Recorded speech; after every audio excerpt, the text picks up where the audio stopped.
All right, what's up, podcast world? This is your student of life, Tyrone Desperado, and you're in for another installment of Straight Talk, No Chaser. That's right. And this podcast partner is here. Y'all know me from the podcast Life, Relationships, and everything in between. Let's get into another episode. All right, man. So let's get this. So we're talking about today relationships, something that me and Kevin know a lot about from different perspectives, I kind of wanted to get a little bit into the topic of the importance of sex in a long-term monogamous relationship. Because I'm feeling like a lot of couples are getting to a point in their relationships when they're together 10, 15, 20 years where one partner is losing interest in sex for whatever reason, sex and intimacy and stuff like that, but they're still kind of expecting their partner to remain faithful. And I kind of wanted to touch on that. I wanted to know what you guys thought in the podcast world. But me and Kevin are going to discuss it now and just let us know what you think. You can hit us up at Twitter, Instagram, and Gmail, Straight Talk No Chaser. So let's get into it. What do you think about this? All right. So I'm glad we're talking about this topic. It's a topic that comes up a lot in my circles, actually very often. And it's a lot of different directions I feel like we could take this conversation in. I think it's interesting. Most people who are in monogamous relationships, and for those of you who didn't get a chance to catch that episode or y'all just started tuning into the podcast, recently, go back and check out the episode we did about monogamous relationships so y'all can get a good understanding about, what it is we're talking about if you keep hearing, the term monogamous relationships throughout this episode. But I feel like most people in my circles, people that I interact with, have a very interesting take on this topic that we're talking about, because I feel like most people, when they get into a monogamous relationship, a long-term committed relationship, they do want their partner to be faithful, to be loyal, in every aspect that people define the term loyal and faithful. But I think most people don't realize or don't account for the different things that can come up throughout the course of a relationship that can test a person's loyalty. And most people think about cheating and things like that, stepping out on, with other people or, having intimate conversations with other people.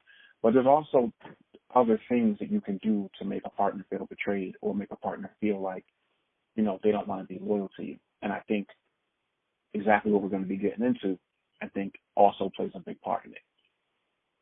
Yeah.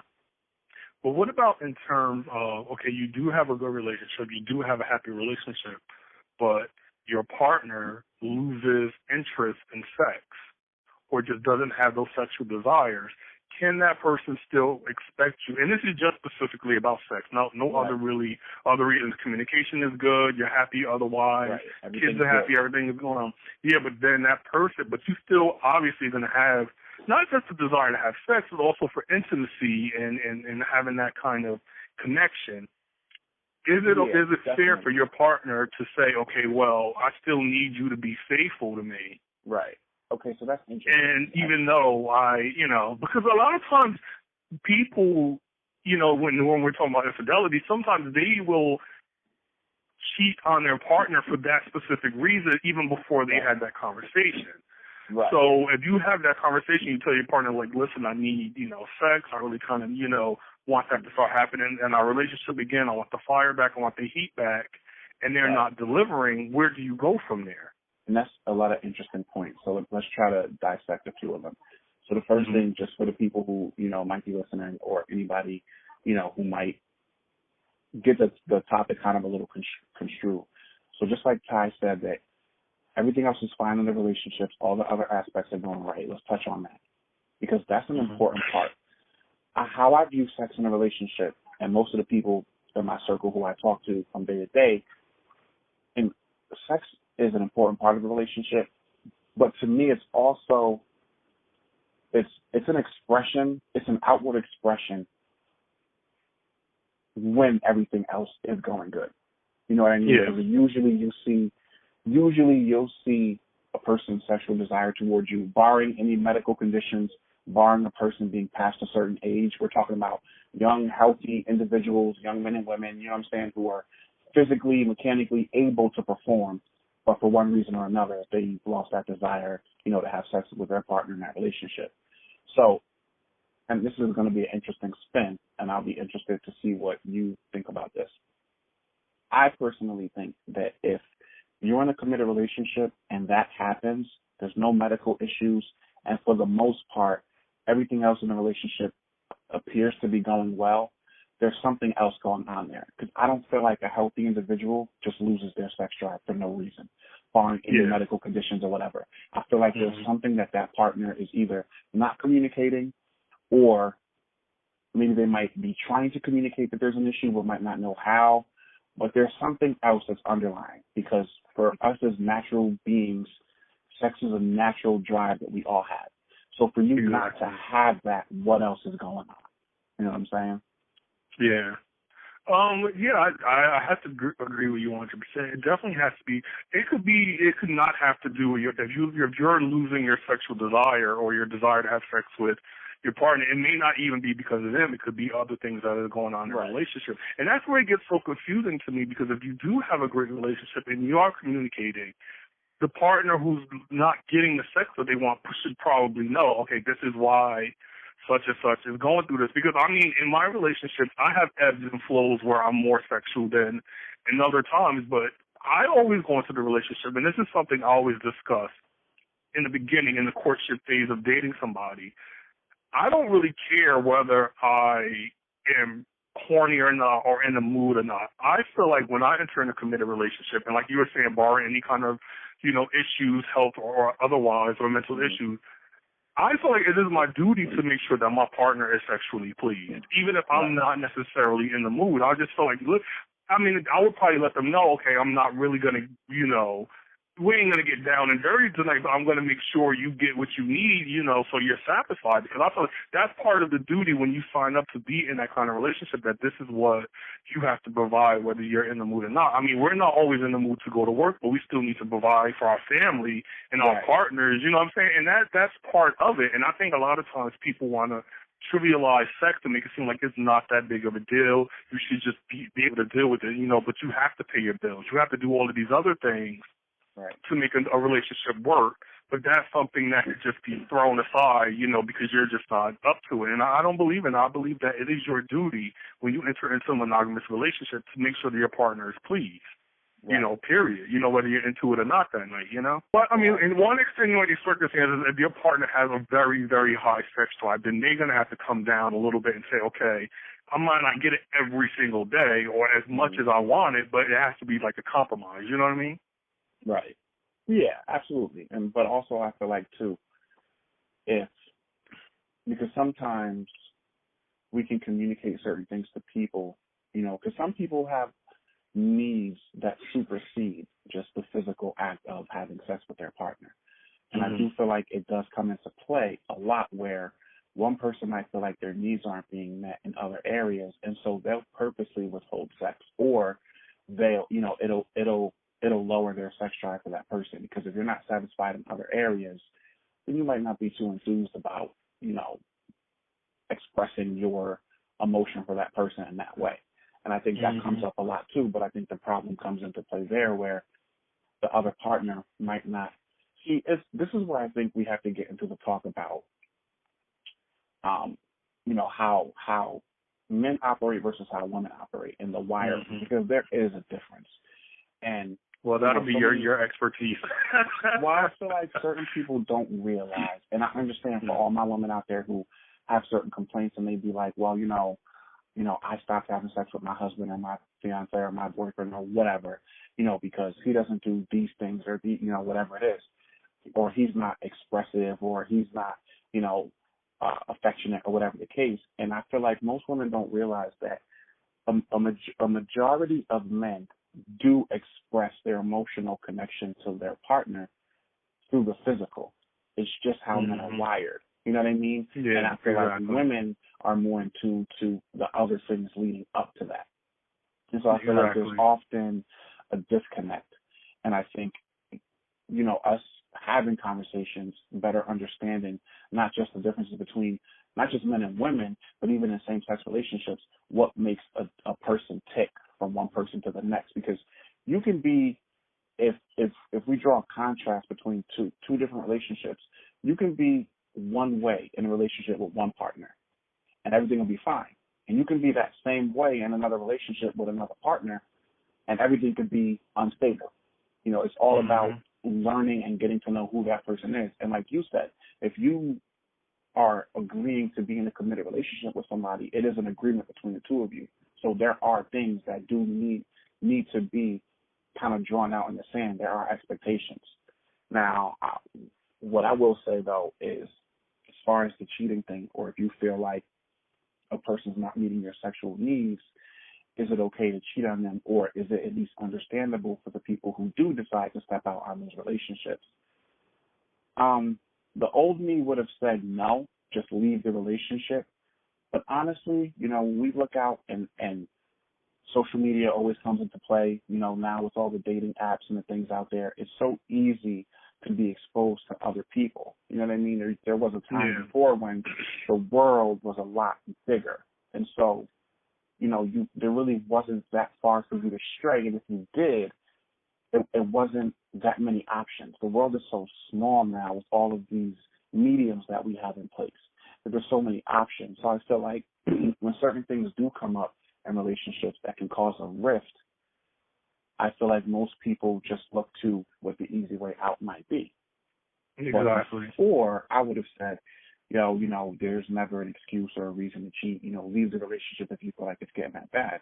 But the problem is most people don't operate off that premise, and most people aren't playing by those rules. So where does that come into play as far as you're concerned, Ty, where if you're not playing by the same rules in a relationship, if you're not governed by the same kind of rules of engagement, what really is right and wrong nowadays? That's something that has to be laid out clearly by the couple. I mean, if like I said, you know, sometimes people may just not be patient enough because, like I said, in my relationship, I have ebbs and flows. You know what I'm saying? Where I'm not always as in the mood. So you don't know if your partner is just going through just a time where their testosterone or their estrogen levels just aren't in their peak, you know, position because maybe their diet or stress at work and this and that. Because sometimes you could have a lower sex drive and you may not realize what the factors are. So when your partner is maybe showing some kind of concerns that the sex isn't there, it may be something that's just temporary. Right. But in a long lifetime relationship, that temporary could be 6 months, it could be a year, you know, and that's a long time to go through. You know, it's not like you're not having sex at all, but you're just not having it as much as exactly. And I just think, you know, with social media, it's just making it easy access. Boom, you're in and out. Whereas back in the day, you had to make an effort to really cheat on somebody. And two, also to spin off that as well, for the partners who are in those situations, you know, they go through those droughts where they might not feel, you know, sexually active. Sometimes it could be, you know, for women, they don't like the way they look. I've heard plenty of women say, you know, I kind of don't like how my body looks, or that's true. I used to, and it literally does not makes them really not want to have sex with the person they're with. It doesn't mean that they're less attracted to them. It doesn't, you know what I mean? So those things do come up, and I feel because like you could tell them they're beautiful over and over again. If they don't believe it themselves, they're not gonna be confident enough to do that. And so I feel like on both sides, the other partner has to understand to a certain extent, like if you're the partner who knows that you're going weeks and months on end without engaging with your partner physically, you got to be somewhat understanding to the fact that that person is human and having those human needs. And after a certain amount of time, you don't know what's going to start going through their head. Because let's be clear, we live in a cynical society, cynical world. And I don't care what you say your reasoning is, and this goes for any of us. You could have the most legitimate reason on earth for why you haven't been having sex with your partner. They're going to think in the back of their heads at some point, if it goes on long enough, that you're cheating. It's just the way it is. You know what I mean? Exactly. So how do you, when that comes up and you've been communicating that and you've been giving all these reasons that might be logical reasons, but how do you keep that partner from feeling like, nah, something's not right? You know, I think you have to be in tune with who you are and what you're going through and your emotions, only for your partner and your family. And you have to kind of be able to take a step back and say, okay, I'm not doing enough. I need to figure out why. I need to figure out what's going on with me and really clearly convey that to your partner in a way that they can believe it, so they don't assume that you're the one out there stepping out when you're holding back. You know what I mean? Right. And like I feel like if it is a testosterone estrogen issue, that's not something we can always even detect within ourselves. You know what I mean? It's a chemical imbalance that we all kind of have ups and downs in life, and where our sex drive isn't going to be high. It may be stress at work, but we always stress at work. So why is it this time it's causing me to kind of dip, but other times it doesn't? I think that we have to just try to be in tune with ourselves as much as possible. And I think what's screwing a lot of relationships up too, that we live in an overly sexualized society. And it's almost like, people are starting to get this notion that everybody cheats at this point. You know what I mean? Of course. But still, people still feel some type of way when it happens to them, Mm-hmm. And also, too, I think we also have to introduce into this topic as well, if we're going to talk about partners who, for one reason or another, abstain from sex, we also got to talk about the partners who are having sex on a regular basis, but one partner feels like it's not good. That comes into play as well, because it's not just about being sexually active with your partner if you're in that long-term committed relationship. I feel like it's also about being willing to do different things to keep it exciting, because I've heard countless stories from men and women who communicate to me that, well, I have sex with my partner regularly, but it's not good. And that creates issues too, because there's a breeding ground for curiosity and other things to start to come into play. Mm-hmm. That's so tricky, because if your partner want to try new and different things or something like that, that just might not be your cup of tea. And then where do you go from that? And it's interesting because I actually dated somebody a while back. It never ended in a relationship, but we just kind of was dating and getting to know each other, and I found out this person had like a wrestling fetish, And I told myself, I was like, this is something I'm never going to be into. It's just never going to happen. And I had to kind of step out of that situation specifically because of that. Because I know down the line, it may just start out as just a regular intimate relationship, but eventually this person's going to want that fetish to come into play in the lovemaking, and that's just something I just can't really get down with now. If it's like maybe a 2 or 3 time a year thing, then possibly, but if you really got an intense fetish or something like that, if you're not getting it from your partner, you're going to look for it somewhere else. Of course. You know what I mean? Right. It's just, and it's just, I can't really force. Yes, I can get myself to please my partner, because first of all, if you're in love with somebody, you're going to want them to be pleased, even if you're not in the mood. So you can get through a situation like that if you're not in the mood and you're trying to please a partner, but to really flat out engage in activities that you just really do not enjoy at all, right, just for somebody else, that could be difficult to do on a regular basis. You know what I mean? And it could ruin the quality of life. It could kind of ruin the quality of the relationship. It could breed a lot of insecurity, because I'm thinking to myself, well, if I'm not giving this to this person, eventually they're going to go get it somewhere else, which is going to breed the insecurity in a relationship that could, potentially destroy it. And I was fortunate enough to catch it in the beginning, but it's like, what if you don't? And it comes off the woodwork later in life, and you find that they got all these different things they want to try, these fetishes, these new things, and I'm not talking about the simple, edible underwear and stuff that's out there. Like this, and that's kind of problematic for me too, because the thing is also so here's the controversy, right? That's the controversial. Here's the controversy. You can be with different partners at different points in your lifetime. The sad reality that I think most people never really think about, but it's always right underneath the surface, is you could be in love with your partner, have a good relationship, have what is considered to be a healthy sex drive. But one, what's a healthy sex drive and what's a healthy sexual kind of recurrence between two people might not be the same as another couple. And you're not going to have the same sexual chemistry with every person. You might be with a partner for 5 years and have a certain sexual chemistry with them, and then you might be in another relationship after that and have a totally different sexual chemistry with them. Just because you're with someone in a healthy relationship and you love that person and things are going well, you might just not vibe with that person sexually on that level to where it's, you know what I'm saying? Like that is a very real thing as well too. And that is hard for some people to deal with also. And sometimes, we're with people for different reasons.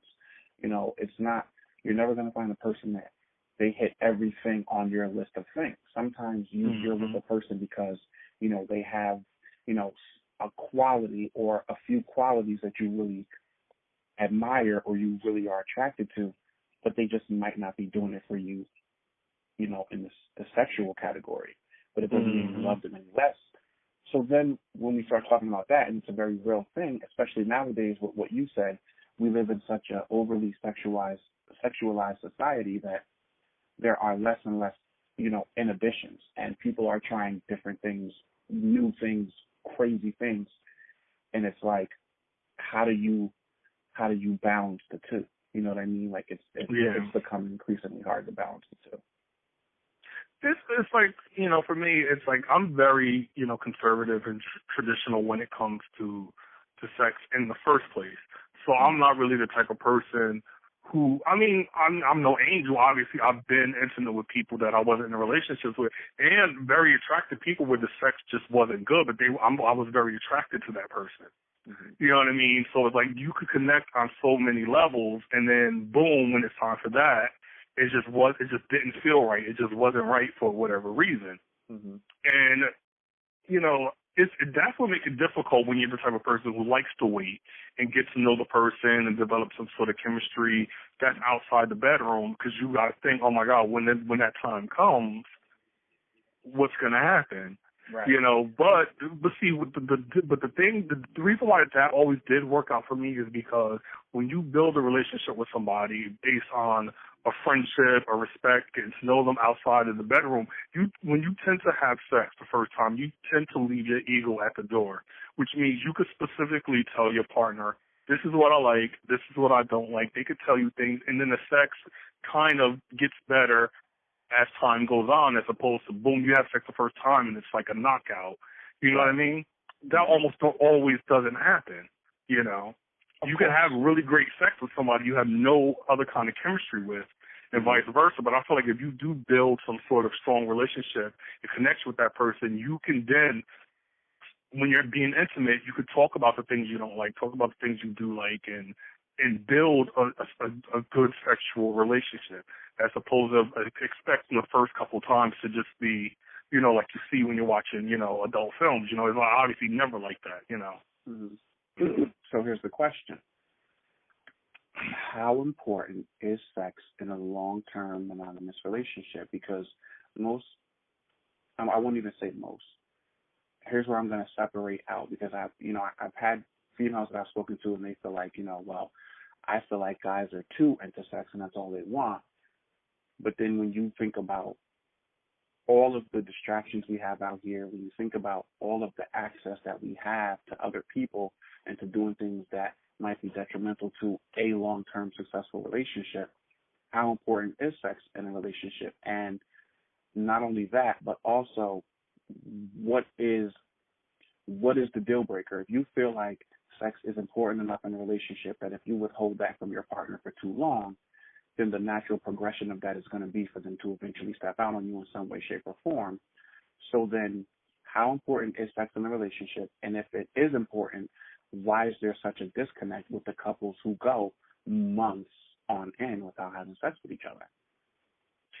It was like we were talking about earlier. It could be all different types of reasons. You know what I mean? Again, it could be stress levels. It could be this, could be that. And I think communication is so important for partners to always talk about what's going on in their head apart from the relationship itself. Because if the relationship itself is really good, like you were saying earlier, there has to be some other underlying issues. And if you're the person that's withdrawing the sex, because a lot of times people don't even realize that they're withdrawing sex from their partner because they're so in their head, you know, but it is also your job to communicate with your partner. If they bring up the fact that, you know, you guys haven't had sex in a while, you need to kind of tell them, okay, this is what I'm going through, this is what I'm dealing with. And if you don't know what's happening, you got to kind of take a moment to figure it out. But if you're the partner who's waiting on the sex, you also need to give that person time to figure it out. You know what I mean? Because you do have a choice. You do have a choice. As strong as our sex drive is, you do have a choice whether to cheat or not. You know, Right. that's a choice that you're making. You know, I mean, you're not going to die if you don't have sex. It's not going to kill you. But if your partner is being open and honest with you when you're bringing it up, you have to be patient. You got to wait. But if they're just not giving you any answer, they're not telling you anything, they're just, you know, they're being angry, they're being argumentative, there's something big going on there and it's a big deal, but you can't force somebody to give you answers. And you obviously can't force somebody to have sex with you. And that's where you got to come into a crossroads in a relationship. If you still love that person, you could either A, just leave the relationship, or B, get permission from your partner to get your intimacy elsewhere. Right. You know what I mean? And then obviously we know open relationships work, you know, for a lot of people. A lot of people it don't work. But don't expect to withdraw from sex completely, cut off communication as to what's going on completely, and then say, well, you got to still, you know, be, you know, faithful to me. Right. Because that's just not realistic for people. It's you not know, realistic. especially if you're still a young couple. I mean, we're not talking about people in their 70s and 80s. We're talking about people who've been in relationships who are still in their 30s and 40s right. and 50s who are still, you know. That's why I preface this discussion by barring medical issues, barring age, exactly. you know, healthy people who otherwise have nothing that's keeping them from performing. Yeah. And so here's the thing, too, then. Here's the other question. If my belief is, like I said before, if there's no medical issues, if there's nothing going on medically preventing you from being able to perform, if you're just not in the mood to have sex with your partner for extended periods of time, I am the kind of person who would lean on the side toward there's something underlying, there's something else going on. Now, I'm the kind of person, if any of the other aspects in our relationship is not going the way that it should, I'm not going to be interested in being physical with you in that way. That's just the kind of person I've always been. If I'm always complaining about the same things, or I'm always communicating the same issues, and you're not putting any effort toward trying to correct those issues, but then you turn around and you go, oh, it's been X amount of days or such and such amount of time, you know, how come you haven't been intimate with me? Well, I've been communicating to you all along the reasons why I feel like, and this is why I think most people are discouraged from having these types of open discussions with their partner, because one, it might not be received well, because if you tell it, let's be real, you know, we're in our 30s. I'm in my early 30s. You're getting into your late 30s. If you tell your partner, well, you know, I haven't been having sex with you lately because whatever, they're hearing you say that, but most people aren't really going to hold that as the reason. Because after enough time goes by, they're going to be like, nah, you got to be lying, or she got to be lying. There's no way. Because most people do just think that if you're not having sex with someone, you're doing it somewhere else. And that's not always going to be the case. It's always going to be the case. And I just always hope that I choose a life partner that I do trust and that I can take their word at face value, that this is the reason why they're withholding sex. You know what I mean? Like, I don't want to be with somebody who I'm constantly questioning the things that they're telling me. That's not a relationship. So that relationship is already unhealthy to begin with, that person is telling you this is why I'm withholding sex. And I'm thinking, okay, I don't know if I believe that. I think it might be something else. Then that's already, that relationship, sex isn't even an issue in a relationship like that, you know? Right. And also, if a partner, and the topic is about the activity of sex, but I'm also going to include all of the other things that lead up to that.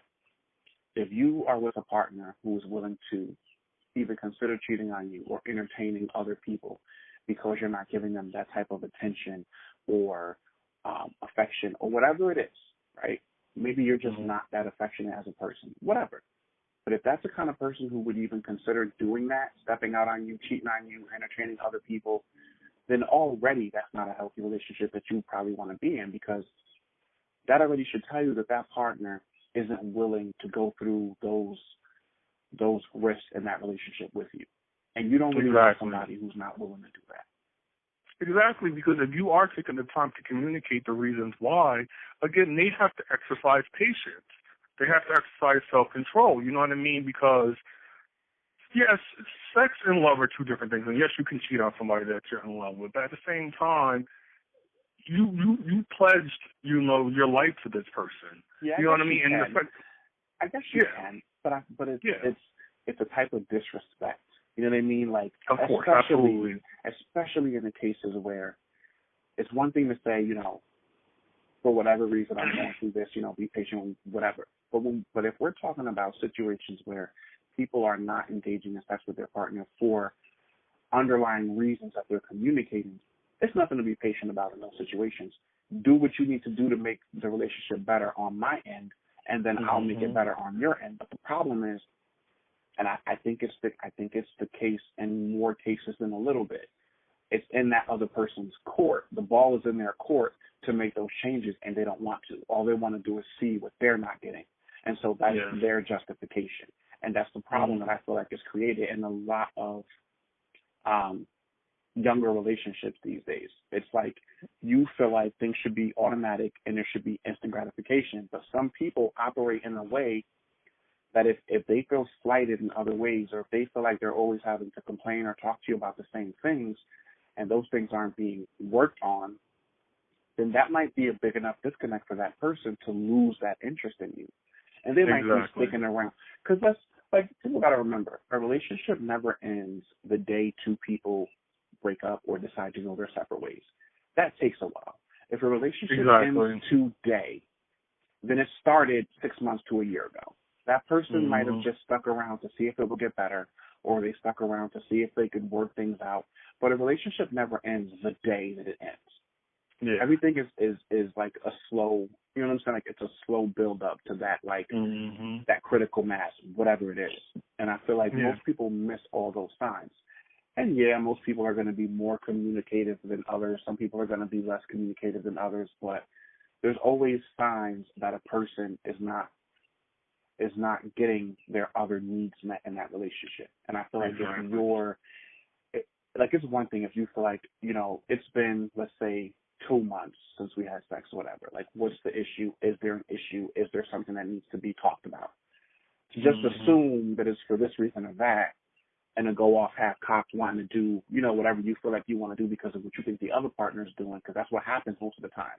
People don't communicate. They get into their heads about what they think might be going on or might be the reason, and then it turns into, well, this person might be doing something to me, so I'm going to do it to them type of thing. Yeah. That's an unhealthy situation, That's just not good. And in a situation like that, again, sex isn't especially when it could have been something so small and fixable.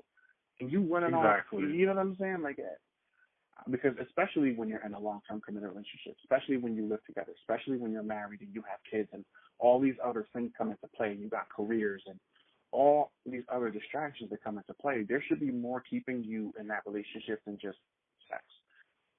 People forget, I think, what made them fall in love with each other in the beginning after they've been together for a while. You always have to realize you're on the same team. It should never be a power struggle. It should never be tit for tat. It's like we're on the same team. If you're having a problem, I'm supposed to be there to kind of help you and guide you through that. Sex can then be put on the back burner if you're going through an issue. But if you're not telling me what you're going through and I'm trying to get it out of you, whose fault then it becomes that the relationship doesn't work out? You may be going through extremely painful things, but if you're not telling me, and then this is going on for a really, really long time, because again, sometimes it's not even actual sex that people miss in those kind of situations. It could just be having somebody to hold, having somebody to talk to, having somebody to communicate with and cuddle with and spend time with and make you feel like you're part of something. Right. You know what I mean?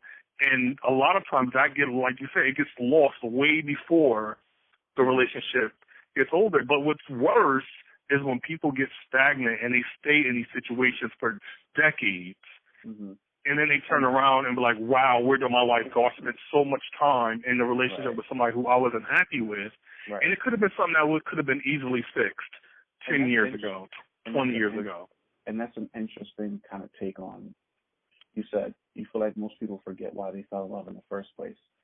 See, my perception of that is I think that people are so quick to fall in love in the earlier stages of a relationship that they fall in love with the idea of a person. And then as they get, because look, and this meets a lot of debate anytime I talk about it with people. The whole concept of, this person was one way in the beginning and now they changed. Mm-hmm. I've said it time and time again.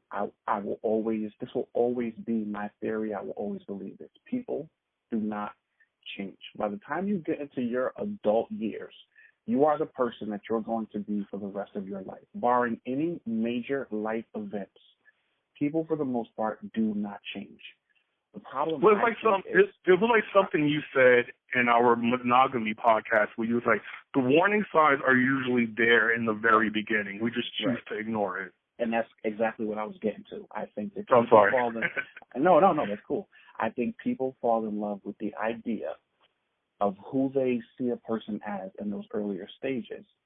And then as that relationship goes on, as people become more comfortable and people start to kind of come out of their shell and show who they really are, not that it's bad or good, I think as we start to get exposed to who that person really is, we start to battle with the idea of the person we thought we loved or what that relationship could have been, and then not realizing that the day-to-day kind of takes over after a while. And so I don't think it's ever that people change. I just think that we get to know each other over time more and more. Exactly. You know what I mean? And I feel like if you don't come into a relationship with the right tools, the communicating and all the other things, then nothing else in that relationship is going to go right. It's not. Especially the sex. But here's what's funny. And this is why I think this is why I say, if you don't have a healthy sexual, if you don't have a healthy sex part of your relationship, this is why I say there's something underlying, because that's usually the last thing to go. All the other things will go first, and they will go over time. Yeah. Sex is usually that last connection that two people share regardless of what's going on. Like, you know what I mean? Like, you could get into a heated argument, a heated fight with your partner, and make up and have sex. Like, that's the last thing to usually start to take a hit. And by the time it gets to that, something else already went so wrong for so long that now the last thing that's keeping two people together, which is usually the comfort of being with the same person that they're comfortable with. That's why I say, if you're at that stage where you don't have a healthy sex life and there's nothing else going on that should be causing that, then everything else or a lot of other things already went wrong for a long enough period of time. And that's where sex could actually cause problems in relationships, because a lot of people generally look at makeup sex as a good thing, but not if you truly didn't make up. Because a lot of times, you get into fights with people and you just both decide to let it go, but the underlying problem is still there. And then you end up having sex, and then everything is good for a little while, and then it comes back. And then when it comes back, it always comes back twice as bad. And then the next time it's going to come back 4 times as bad until eventually the relationship just kind of ate itself apart. You know what I mean? Right. So that's where sex could actually ruin a relationship. So like if you really have these serious issues that could destroy your relationship, maybe in that instance you shouldn't be having sex until you fixed what the problem is. And I equate that to people who either drink to try to drink their problems away, or they get high or do drugs. Your problems are still there when you come back down or when you're sober again. It's just like you said. And everybody's different. For some people, that sexual connection might be what they need to fix however they were feeling. But for other people, for people like me, that's the last thing I'm thinking about when I'm pissed off about all the other things that aren't going right. So for you, that might put you in a satisfied state, but then now you don't understand why I'm not, because I don't operate that way. So it's really about, and look, too, communication takes on so many different forms. Your partner shows you in more ways than one what they're okay with and what they're not okay with and what's going on and, how they're affected by it. And so if you choose not to be tuned into the communication that you're getting, then you can't really bring your partner for that. And then if that is something that leads that person to want to do something that might be detrimental to the relationship, you can blame them for that because that's their choice. But at the same time, you put that into play. Exactly. Because I think very few people are going to go out and cheat on someone after one thing happens or after one thing goes wrong. It's been going on for a while. Yeah. And if somebody did do that, obviously they cheated, but that's the kind of person they are. It has nothing to do with the sex wasn't good or the sex wasn't enough or you know. Whatever your reasoning is or how you justify you doing the disrespectful shit that encompasses a person cheating on another person, whatever your reason is, however justifiable, that's just the kind of person that you already were. Because there are people who are so loyal and dedicated to their relationship that regardless of what is going on, barring like, you know, somebody being abused, you know, that's a whole different thing. But just the normal relationship stuff. There's some people who are so loyal and so committed to their relationship that they would never be that kind of person to do that. Because if things are going bad, the first thing is not going to pop in your head, oh, let me go have sex with somebody else, you know. Right. Or this person's not giving me attention, I'm going to go get it from somewhere else. Yeah. It's not, you know what I'm saying? Like, it's not really conducive to you ever being in a successful relationship with whoever you're with, because that means that I'm not the only person you would have done that to. If that's your go-to, if that's what you run to because something's not going right, then you're already that kind of person. And then you might need to evaluate yourself because you might not be set out for that type of relationship. Because there's always if you're with somebody for long enough, there's always going to be something that you're not going to be happy with or you're not going to like or that's going to happen that's going to piss you off. So if that's your go-to and that's how you feel like you can get yourself back whole, then you're just not cut out for monogamous relationships. You just might not be. But also, too, that could be a danger in open relationships because if I'm in a relationship with someone and we have open relationships, which means we're just having sex with other people. The problem in those kind of situations, if you get into a fight with your partner, you're immediately going to run to your side piece, and that's dangerous because you're not going to fix what your primary partner, the one you're sharing your life with, not the people that you're sleeping with. You're not going to fix that because it's so easy to run and just go get laid and comfort and be with, you know, whoever you're hooking up on the side with. And that could be dangerous in open relationships. That could tear those kind of relationships apart. It's dangerous in monogamous relationships because you have people who are really so all about attention and having their feelings be reaffirmed consistently. And when you end up with a person who's not really look, I grew up in a family with 6 other siblings, and you know what I'm saying? Like how I grew up and how, like, I'm close with my other siblings, but we're not close at the same time. And how I grew up, I don't pacify adults. I don't overly coddle adults. I'm not going to tell you you're beautiful every day. That's just not what I'm into. It's just not me. I didn't really grow up in that type of environment. You know what I mean? Like, I wasn't told, like, every day, oh, you know, I love you or this or that. Like, I don't even remember the last time, you know, me and my family have, like, exchanged those types of sentiments. So I'm not really that kind of person. It is what it is. But if you're the kind of person who's with me and you need that type of, you know, like, reassertment all the time, then you're fighting a losing battle. And so if you decide you're going to get that attention from anybody who's willing to give it to you, then not only like what you said, not only is that going to could potentially be dangerous because every time there's a problem, you're running to that person or those people, but also that's giving you a justification in your mind that you're not wrong because you got somebody telling you on one side all the good things that you want to hear because they're not exposed to the everyday ins and outs of being in a relationship with you. They're only seeing the good because that's all you're giving them. But then you got this person who's in the trenches with you, who's going through the bullshit, who's dealing with your, you know, your not so good qualities. That's the person who you feel like you need to run from because they're seeing the bad too. So they're not so enthusiastic about reaffirming all of your needs that you might have.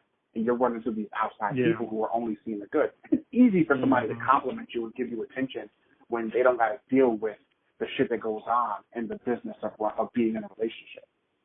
And I think most people miss that. I agree with you 100%, and that's one of some of the warning signs I look for when I'm just dating somebody. I'm not interested in anybody who airs their dirty relationship laundry on Facebook. And I'm not into somebody who feel like I'm in a relationship with their friends as well. Like, you know, like, because I'm the type of person, I could date somebody my friends don't like. I really don't give a damn. You know what I mean? And the reason why I avoid those type of people is because the second you have a problem in a relationship, they're going to run and tell their friends, and their friends are going to convince your partner that you're an asshole and you're wrong and you're mean and stuff like that. And that's always going to be a battle you're going to have to be fighting. You're going to have to fight in your partner and their friends. I don't want somebody who, when we get into it, have to run off and tell their mother, tell their father, post it on Facebook, tell their best friend, do all of that stuff. You're supposed to be talking to me. Right. And I'm that same way too. I don't run to get relationship advice from other people. My relationship advice comes from my relationship. This is the person I'm in a relationship with. We need to be going at it together. Not let me go get somebody else's opinion or figure out what somebody else is saying. No, you're supposed to be dealing with you and that person on individual, because nobody is in your relationship. They're not into the day-to-day situations that are going on and the talks that you have. And I know your whole background. I know your whole story. Your friends don't know my whole story. They don't know my whole background. They don't know every detail of our relationship. They know what you tell them. Right. You know, because people like that tend to only tell one side of the story anyway, because they want to look good for their friends, you know. But having said that too, though, I do also think that it is important. And this is why it makes so much sense what you said.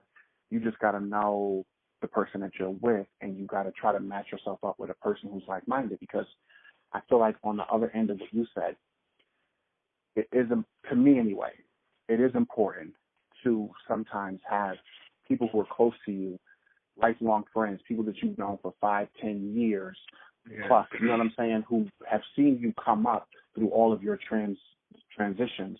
Well, someone who's going to tell you the truth, you know. Yeah, and I feel like it is important sometimes, though, to get that feedback, because there's no excuse if you're not communicating with your partner that you should be communicating with anybody else about that relationship. But if you are communicating with your partner and there's a disconnect, but you're having those conversations with them first, I don't see necessarily there being an issue with seeking counsel or seeking not like confirmation, but clarification. Because I think that's the common misconception. If you see that I'm talking to one of my friends about something that goes on between you and I, that we've talked about or that we've bumped heads about, or whatever the case, and I go to one of my close friends who is part of my inner circle, which is only a handful of people, maybe one or two people, it's not about bashing you and, oh, yeah, she's wrong or he's wrong, whatever. No, it's about, am I crazy? This is the situation. Like, as my friend, do you think I'm wrong? I don't think there's anything wrong with clarification, but like you said, it's got to be with people that you know will be real with you, whether you're right or wrong. And I think those are the kinds of friendships that we do. But, it's like with my partner, how do I know that his influences? But, but these are the things I pay attention to. As I'm meeting his friends and the people that he's surrounding himself with, you can get a good idea of who that person trusts that's going to keep it real, and who's that person that's just a dramatic person that's just going to come across and make you just look like the bad guy. Because, it's just don't come up to me and tell me I got to please your friends and I got to make your friends happy in order to be with you. That's a bad sign, because that shows that it's a dramatic, you have a dramatic situation with your friends where you feel like you need their approval, and vice versa. You know what I mean? It's like, no, you got to understand too that sometimes, like, everybody has that one friend that will be like, let's play it out. Let's say your partner goes to whatever, friends or whatever, and let's say like, oh, y'all got to argue over ties. You said this, whatever. You know that we all have that one friend who's going to be like, nah, Kev, you wrong. I know how you are. Like, you know what I mean? Like, exactly. One, because sometimes you do think you're right. And there's been times when I've gone to, like a very close personal friend or a close circle of friends to reiterate certain situations. And the difference with me, though, is why I can speak on it is I don't do it from a standpoint of telling one side. I'm going to tell it exactly like it is, and then you tell me what you think. And I've gotten very real, uncensored, uncut feedback only because I've put the type of friends around me throughout my life where they're going to be real with me even if I'm wrong and I don't approve of it, or even if I don't agree with it. And those are the kind of friends you got to have if you're going to confide in them like that. You know what I mean? Yeah, no, I completely understand. Yeah, I mean, like I said, I have, some friends who will always say to me, Tyrone, you're right, Tyrone, you're right, Tyrone, you're right, even when I'm wrong. But those are people who I wouldn't go to with relationship advice. You know what I mean? Well, let's be real, too, because this is a big thing, too, and I'm so glad that we kind of incorporated this part into it. This is a big thing, too. Like, if you, how do I want to word this? Sometimes when you're in a relationship with someone, and it usually happens in those, like within that first 2 years, you kind of cut yourself off from the world, and it's just you and that person that you're with.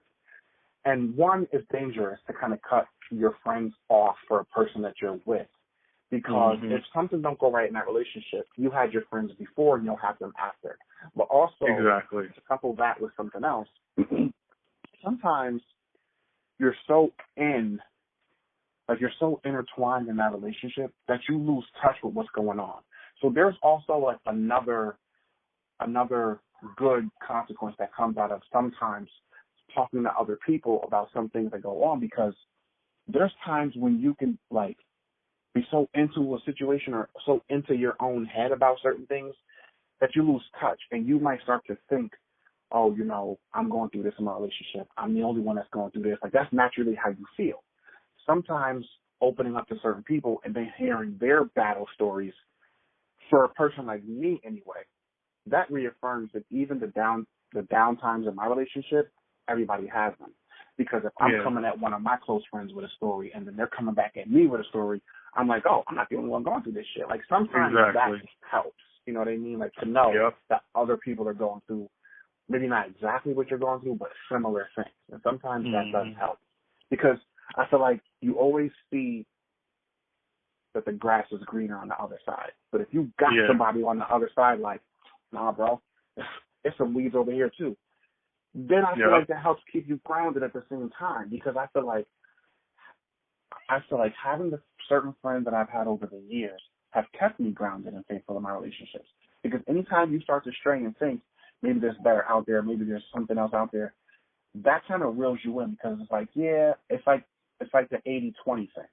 It's like, you might not have to deal with 1 through 5 that you're dealing with your partner. You might get with another partner who has 6, 7, and 8, but you might lose 1 through 5. Like, you know what I'm saying? Like, it's always a trade-off. No, I agree. That's something we should definitely do a whole story on, about, you know, how to handle a new relationship and your friendships and your relationship with other people. I definitely think that would be, you know, we could probably even do that one on your podcast. What's the name of your podcast again? Just let everybody know. Life, relationships, and everything in between. Perfect. Yeah, I definitely think we could. Conversations. So, there you go, man. We should definitely do that.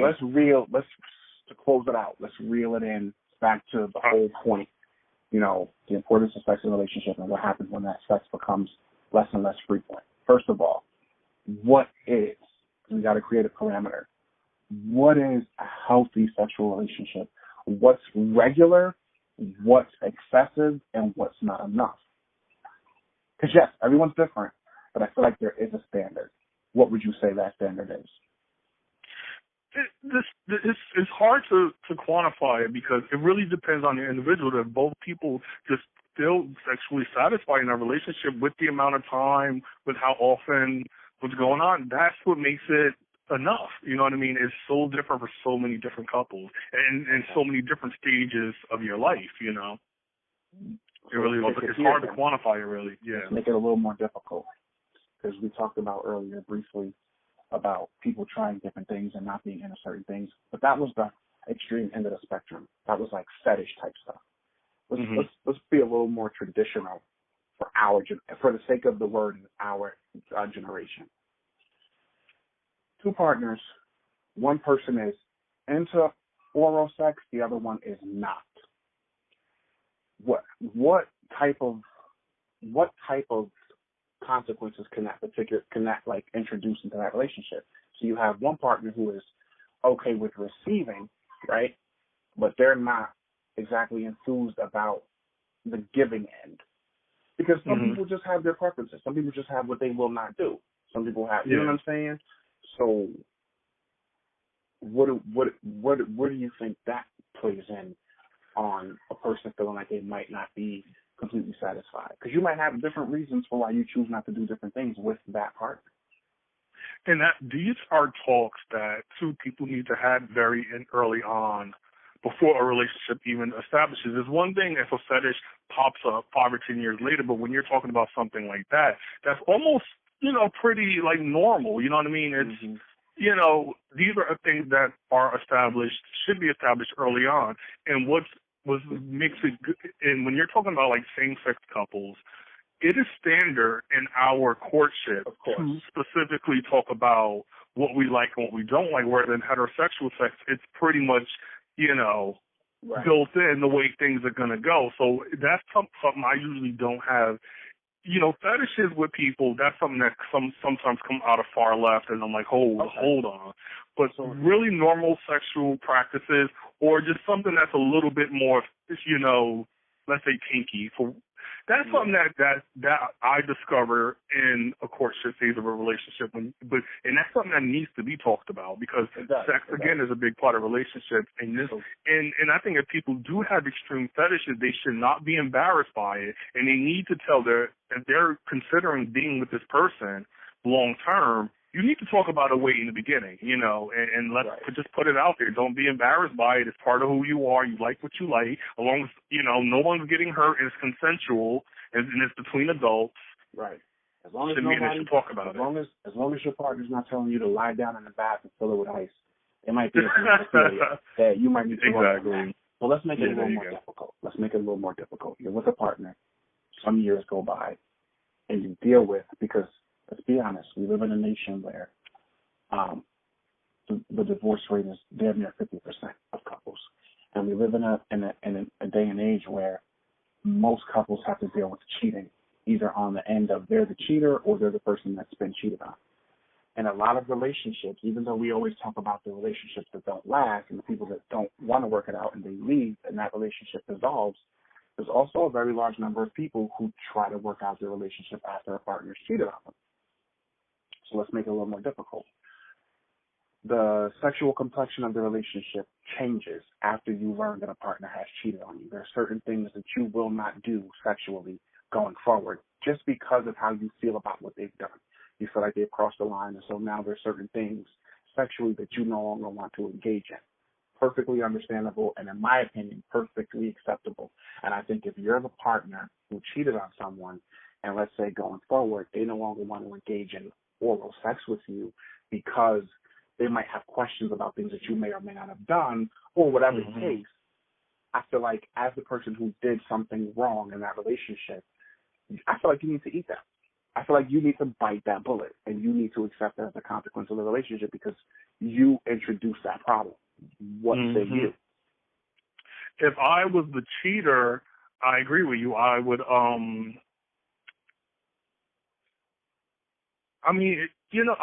would definitely take it. I would bite the bullet if it's going to keep my family together, keep my relationship together. If I was the one being cheated on, I'm the type of person, if I can't get back to the kind of relationship I had before the cheating happened, I would probably walk away from the relationship. I don't want to go into, if someone, and this is just how I feel, like I'm not saying it's right or wrong, this is just my personality and how I'm built, and when it comes to infidelity and stuff like that, if I can't get back to the way things were, and there's going to be so many new different conditions placed on my relationship because I can't get past what happens, that's not a relationship I want to stay in. I would definitely go. I would not put new conditions on a relationship just to keep my husband, just to keep, my wife, just to keep my kids and all of us as one unit. That's not going to happen, because ultimately, if I'm making conditions, I'm still not happy, and I'm still not ever going to be fully fulfilled in a relationship. And that's just me personally. Makes sense. I would not be able to get past that. Makes sense, but here's the thing too, and this is a very real thing, even though most people choose not to accept it as such. There's a wide variety of reasons for why certain people get together and choose to get into long-term relationships. A wide variety of reasons. And different people get together and stay together for different reasons. And it might not be a vindictive thing or a vengeance thing, but sometimes just because of the nature of what someone did to you and the toll that it had on you, Sometimes those conditions come up organically, not like, oh, I'm going to impose this. Like, sometimes that's just something that naturally takes place over time.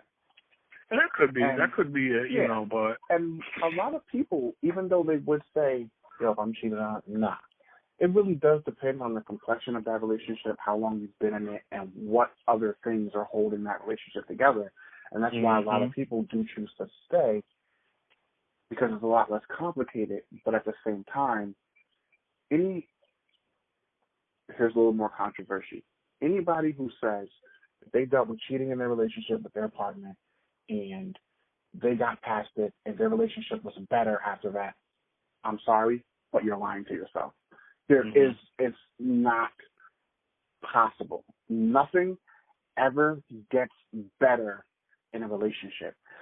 When you're in a relationship with someone, the best that it is the best it's ever going to be, and it's going to either stay that way or get worse over time. It doesn't get better. That's not even logical. It doesn't even make sense.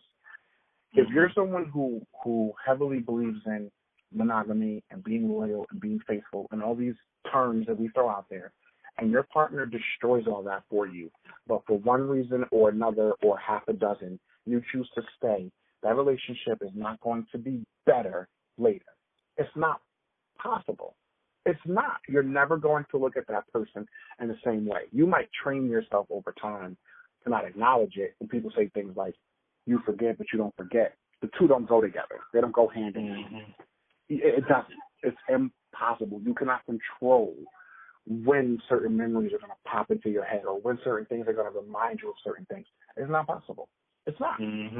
Now, you can be in a successful relationship if you work at it after dealing with someone who's done that, but it ain't going to be better than it was before because you're never going to see that person in that same light. You're just not. Exactly. No, I agree. That's why it ain't for me. I'm like, have a seat. See you later. Yeah. But ultimately, I think at the end of the day, we both can agree sex is really good. It's good in a successful, happy relationship. I think it's necessary. I think sex isn't just about having an orgasm. It's about it's not just about having an orgasm. It's about expressing love and companionship and communicating and all of those things with your partner. And I just feel like if you are at your ends with and you just feel like this isn't work for me in a relationship where you're just not getting fulfilled sexually, and you tried to communicate, the communication isn't working, you fought, you did this, you went to hell and back, do not be afraid to leave, you know what I mean? Because it's not just about the sex then. It's about so many other things. So That's true. Move on, and life, people start over in life so many different times and different stages in their lives. So better to move on, because just like they say, you can do bad by yourself. So yeah, easier said than done. You don't need nobody else helping you do bad. Easier said than done, but it's definitely a lot. I know. Oh, definitely. And let's dispel one more myth too before we close out. We start what? Say again? I said let's dispel one more myth before we close out. The people who think that just because you have an emotional connection to someone that's going to make the sex better, no, it's not. You have a certain chemistry with certain people, and it either is that or it isn't. And it's just that simple. Emotion, love, that's not going to make sex good or not good. It just is what it is. Certain people are in sync and have a different rhythm than other people, and it just is what it is. So either you have to accept that as what it is and just know that different people interact together differently, or you're just going to keep searching until you find that one person that you're in sync with. Yeah, man, that's the final word, man. I'll let you have it. Before we that's pretty much it. No, yeah, all right, so before we close out, I just want to give a quick shout out to the families that lost members in the Orlando shooting. This week was the 1-year anniversary, the Post nightclub where 49 people were taken from us because of their either being LGBT members or allies who were out at a nightclub celebrating their life and It was during Pride Month, which everybody across the world should know by now. It's been a year. Yeah, June is Pride Month, and they were out celebrating their pride, because in 1969, the gays fought for their rights in the New York City Stonewall riots. So every June, across the world, we celebrate. We have a good time, not just LGBT people, but allies and everybody who wants to be a part of it. So it's all-inclusive. But these young men and women lost their lives, unfortunately, and it's been a year. So we want to give a shout-out to the families. We want to offer our condolences to the survivors and just say rest in peace to the ones that lost their lives.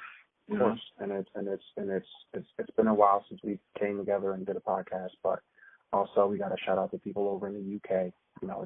It's very unstable and crazy what's going on over there right now.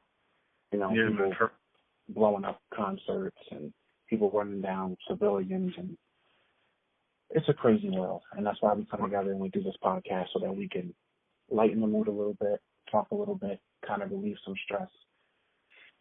Exactly. And another quick thing I wanted to say, if anybody's listening and you're going to be in the New York City area for Pride, I'm being part of a show called Two Queers and a Bitch, which my best friend Ike Belli, Rob McCannell, and drag queen Vicky Villaness are going to be performing at the Duplex Cabaret Theater, 61 Christopher Street, June 24th at 9:30. I'm going to post a flyer on our a Straight Talk No Chaser Facebook page. The name of the show is Two Queers and a Bitch. That's on our podcast. I'm going to post a flyer on that page if you guys want to come out. The tickets are $20. It's a phenomenal show, super, super funny, and it's also celebrating gay pride and our allies who help support our community. So, all right, man. Stay cool, because it's hot as... and our social media, real quick. Straight, STRATLK 315. That's at Instagram and at Twitter. The Gmail is straight, STRAIGHTTALK 315 at Gmail. Hit us up, be part of the story, be part of the talk. That's all good. God loves you. God loves all of us. And I'm out. I'm done. And listen, if you listen to this podcast and you think we're too opinionated, it's that by design. If you listen to this podcast and you think that we just ramble on and on about a bunch of shit, yeah, it's that by design also. You want to be a part of it, like Todd said, hit us up, straighttalk315@gmail.com. If you got an idea for a show, or if you want to be a part of one of our episodes, come through, talk to us. That's what we're here for. We might not always be right, but we promise to give it to y'all straight with no chaser. See you on the next one. Peace and love.